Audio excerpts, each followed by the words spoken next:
Hello, cherished viewers. Welcome back to Sandy Home Recipe. Mama ka oba Sandy Home Recipe. Send the edikan a wo share video a mema rem to subscribe. Na wa share, na wa like, na wa me notification bell see the video beto wa won sabeka. And if you want to be Ghana okro stew. All ingredients are written in the description box below. Oko description box na ingredients ni na wo. Oba blend with jene, garlic, akekedro, any rosemary. Enam na ye de be ye froye no.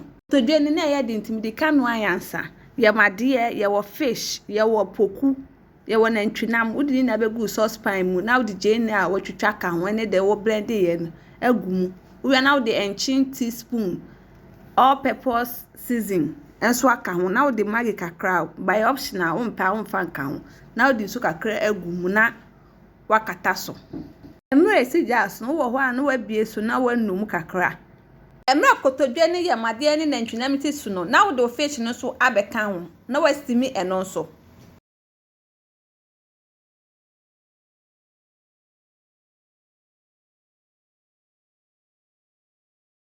wastimi fish no wawie na wayi afim se de entity na wo de asi nchen uwie na wo de opoku no so agumu na wastimi eno so emra enam ne su no no akọ nkruma we ayoyo ana garden egg entrowania nkruma wudi begu saucepan mu na di su agumu we na da kosi ija so no wanoa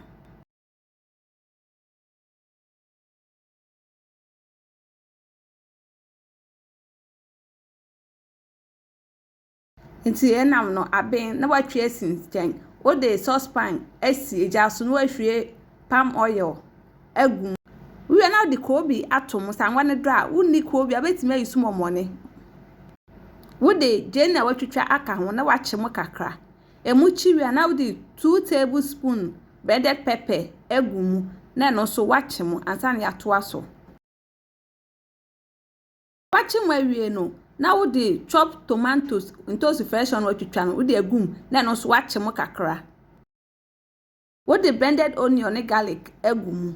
Please, if you are new to our channel, don't forget to subscribe, share, like, and also click the bell icon to get new video we post.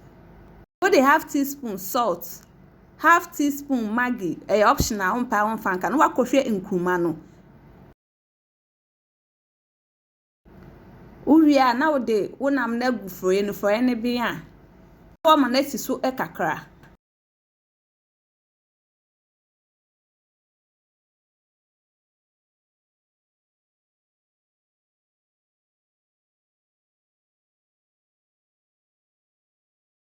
Na wahwe nkruma ne sabin a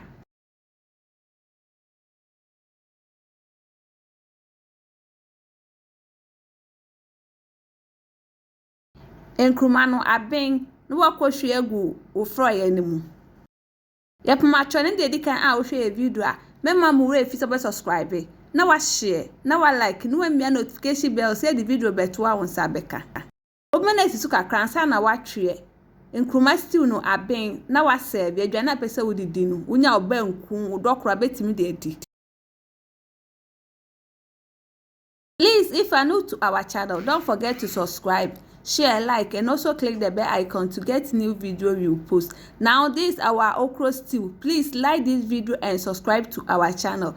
Thank you so much for watching.